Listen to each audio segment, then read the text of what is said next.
اعوذ باللہ من الشیطان الرجیم بسم اللہ الرحمن الرحیم اللہم صلی علی محمد و آل محمد و عجل فرجہم۔ جہان علم سٹی آف نالج اکیڈمی سے آپ کی بیبی جان آپ سے مخاطب ہیں۔ السلام علیکم ورحمۃ اللہ وبرکاتہ۔ جناب رسول خدا صلی اللہ علیہ وآلہ وسلم آپ پر بے انتہا درود و سلام ہو، اور آپ کی آل کے اوپر آپ کی پیاری پیاری باتیں ہم آپ لوگوں تک پہنچانے کی کوشش کر رہے ہیں۔ بہترین باتیں، چھوٹی چھوٹی احادیثیں اور اتنی معنویت کی حامل ہیں، اور اگر انسان اس کو پڑھے، اس کو سنے، ایون صرف سنے اور دیکھنے کی بھی ضرورت نہیں، آپ ہر کام کرتے ہوئے اس کو سن سکتے ہیں۔ آپ گاڑی چلا رہے ہیں، آپ کھانا پکا رہے ہیں، آپ جو بھی کر رہے ہیں، آپ صرف اس کو سنیں، اس پہ غور و فکر کریں تو زندگی میں بہاریں آ سکتی ہیں، کامیابی آ سکتی ہے، دنیا میں بھی کامیابی اور آخرت میں کامیابی، اور یہی کامیابی اصل کامیابی ہے، کیونکہ یہ اللہ تعالیٰ نے یہ جو قوانین بنائے ہیں انسانی کی کامیابی اور سعادت کے لیے بنائے ہیں۔ اللہ نے اپنی کتابیں بھیجیں، اور کتاب کو پڑھانے والے اور کتاب پہ عمل کرنے والے بھی اس نے ہمارے سامنے بھیج دیے، اور ہماری ہدایت کے لیے انبیاء و مرسلین کے سلسلے کو جاری کیا، ائمہ طاہرین کو، اور آج تک ہمارا امام غیر کے پردے سے ہماری ہدایت کر رہا ہے۔ ہم آپ کو یہ بتا رہے تھے کہ قوانین جو ہوتے ہیں وہ انسان کو حقیقی کامیابی اور کمالات کی طرف لے کے جاتے ہیں، خیالی کامیابی اور کمالات کی طرف نہیں لے کے جاتے قوانین۔ وہ تو انسان خود ہی اپنا قانون بنا لیتا ہے اور چاہتا ہے کہ وہ آگے بڑھے، دنیا میں وہ چھین جھپٹ کر کے کامیاب ہو بھی جائے، لیکن آگے جا کے تو کامیابی نہیں ہے، بلکہ بہت ہی اذیت ناک منظر دیکھنے میں آئے گا۔ لیکن جو حقیقی قوانین ہوتے ہیں، ان قوانین میں عالم بشریت کی کامیابی کو ملحوظ رکھا گیا ہے، اور یہ نہیں کہ خاص مخصوص افراد کے مفاد کو پورا کریں گے، جی بہت کوئی زبردست آدمی ہے، کوئی امیر کبیر ہے تو بھائی اسی کے مفادات جو ہے نا پورے ہو رہے ہیں چاہے کسی طرح، لیکن اصل قوانین اللہ کے جو قوانین ہیں، جو اس نے اپنے پیغمبروں، اپنی کتابوں کے ذریعے انسان تک بھیجے ہیں، اپنے ائمہ جو اللہ کی حجت ہیں ان کے ذریعے سے جو یہ قوانین انسانوں تک پہنچے ہیں، اس میں اصل جو ہے عالم بشریت کی، یعنی ہر انسان کی کامیابی اسی میں مضمر ہے۔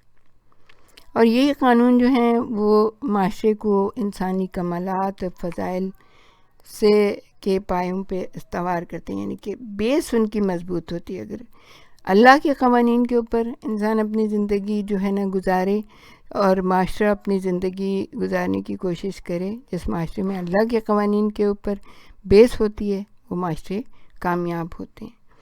اور پھر دوسری بات یہ ہے کہ وہ قوانین جو ہیں وہ کس طرح سے، یہ کہ ظلم کو روکنے کے کام آتے ہیں، بیماریوں کو روکنے کے کام آتے ہیں، غربت کو دور کرنے کے کام آتے ہیں، اور جو باصلاحیت انسان ہوتے ہیں ان کے حقوق کو پورا کرنے کے کام آتے ہیں۔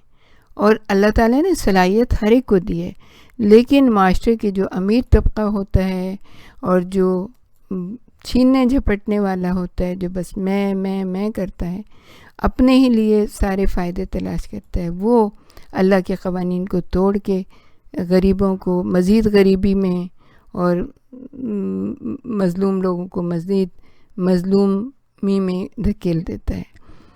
تو معاشرے کو انسانیت کے سیدھے راستے سے منحرف کرنے اور ہلاکت کے غار میں ڈھکیلنے والے عوامل سے پاک صاف کرتی ہے کون سی چیز؟ اللہ کے قوانین، اللہ کا بتایا ہوا راستہ۔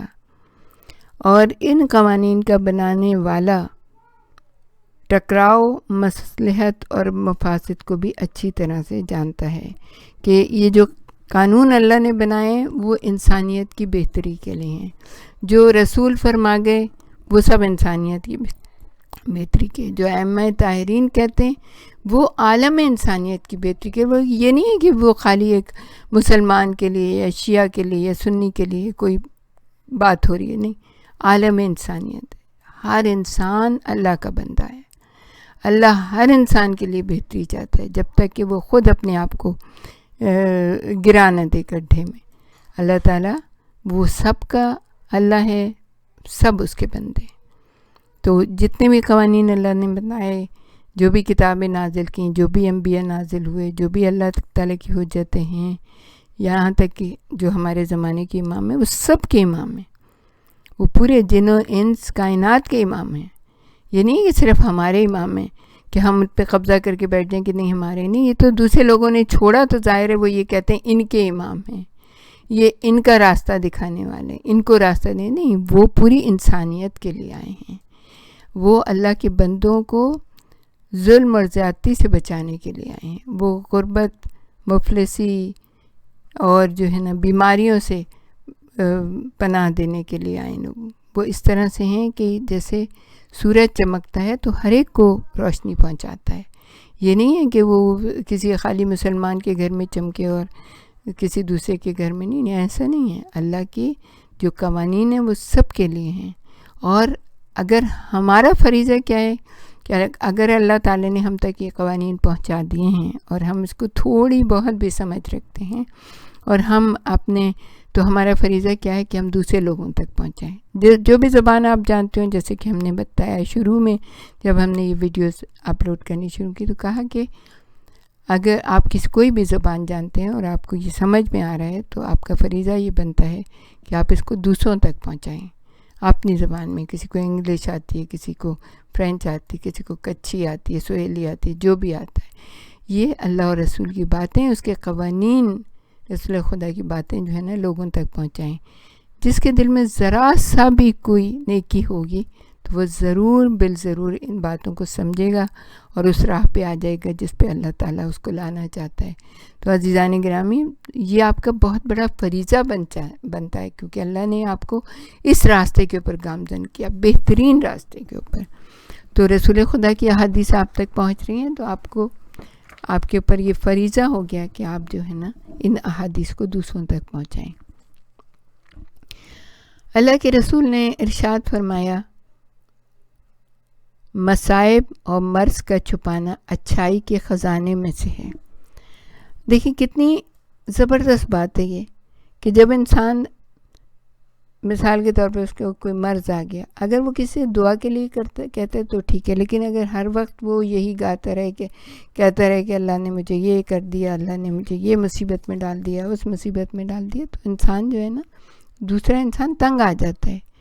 تو اگر وہ صرف اپنے رب سے کہے یا دوسروں سے دعا کے لیے کہے تو جو بھی اس کی مصائب ہوتے ہیں، جیسے کہ خدا نہ خواستہ ہے کوئی جاب چھوٹ گئی ہے، لیکن اگر وہ دعا کے لیے کہتا ہے، یا اگر کوئی کہتا ہے کہ کسی انسان کو ایسا سمجھتا ہے کہ وہ اس کو اس مشکل سے نجات دلا سکتا ہے اور وہ اس کے کام آ سکتا ہے تو ضرور کہے.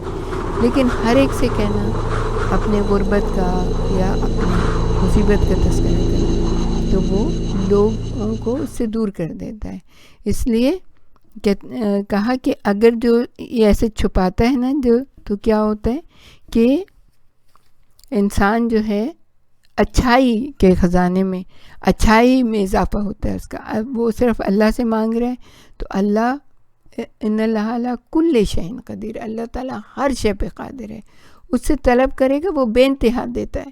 اسی طرح جیسے ایک مختلف حدیث میں کہا یہ گیا کہ اگر اللہ خوش ہوتا ہے جو اس سے مانگا جاتا ہے، اللہ اپنے بارے میں برائی کرنے والوں کو پسند نہیں کرتا کہ بھئی اگر اس کی طرف سے کوئی آزمائش آئے تو آپ اس کے بندوں سے اس کی شکایت نہیں، اسی سے کہیں یا اللہ یہ آزمائش تیری طرف سے آئی ہے، تو ہی اس کو ٹالے گا، تیرے علاوہ اور کوئی نہیں کہ جو اس کو ٹال سکے.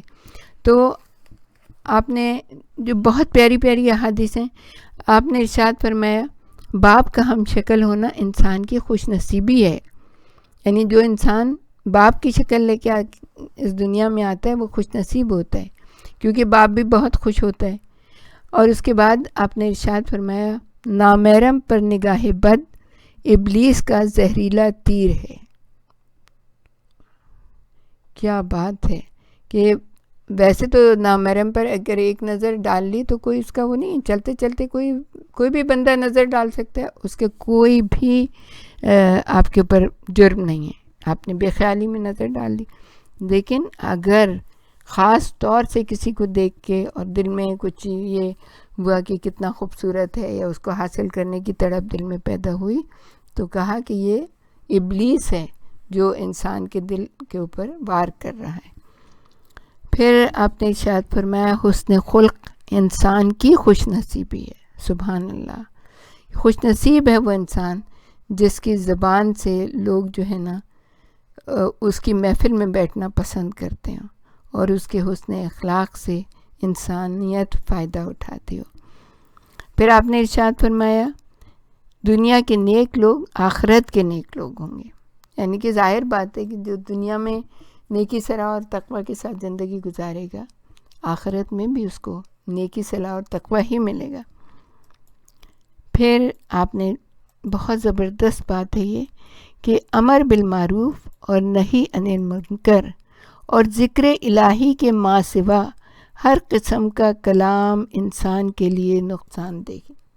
لیکن 3 چیزیں بتائیں ہیں، اور انسان کی بات میں یہی 3 چیزیں ہونی چاہیے. ایک تو اللہ کا ذکر، دوسرے امر بالمعروف یعنی اچھائی کی تعلیم دینا، اور نہی عن المنکر یعنی برائی سے روکنا. اور یہ 3 چیزیں انسان لے کے چلتا ہے تو معاشرے میں اس کی عزت بھی ہوتی ہے، اس کو لوگ عزت کی نگاہ سے دیکھتے ہیں، اس کو ہر جگہ ویلکم کیا جاتا ہے. اور جو فضول کی باتیں کرتے ہیں، جو غیبت کرتے ہیں، وہ ٹھیک ہے لوگ دلچسپی سے سن ضرور لیتے ہیں، لیکن بعد میں کہتے ہیں دیکھو ٹائم ویسٹ ہو گیا، اتنی دیر ایسی الٹی سیدھی باتیں، یا جو جھوٹ بولتے ہیں یا قصے کہانیاں الٹی سیدھی چیزیں کرتے ہیں، تو وہ جو ہے وہ انسان کے لیے نقصان دہ ہے. یعنی کہ دنیا میں بھی اس کی عزت نہیں ہوگی، بے عزتی ہوگی، اور آخرت میں بھی اس کو بہت بہت پریشانی اٹھانی پڑے گی. وآخر دعوانا ان الحمد للہ رب العالمین. ہمارے ساتھ ہی رہیے گا، ہم آپ کو اپنے پیارے رسول کی بہت ساری اچھی اچھی باتیں بتائیں گے، اور آپ سے توقع کرتے ہیں کہ اگر آپ یہ سنیں تو ان باتوں کو آگے پہنچائیں تاکہ ہم سب ایک راہ کے مسافر ہوں، اور جب ہم یہاں سے جائیں تو بھی ایک ہی راہ پہ چلتے ہوئے رسول اکرم کی بارگاہ میں حاضری دینے کے قابل ہو سکیں. آخر دعوانا ان الحمد للہ رب العالمین. اللہم صلی علی محمد و آل محمد و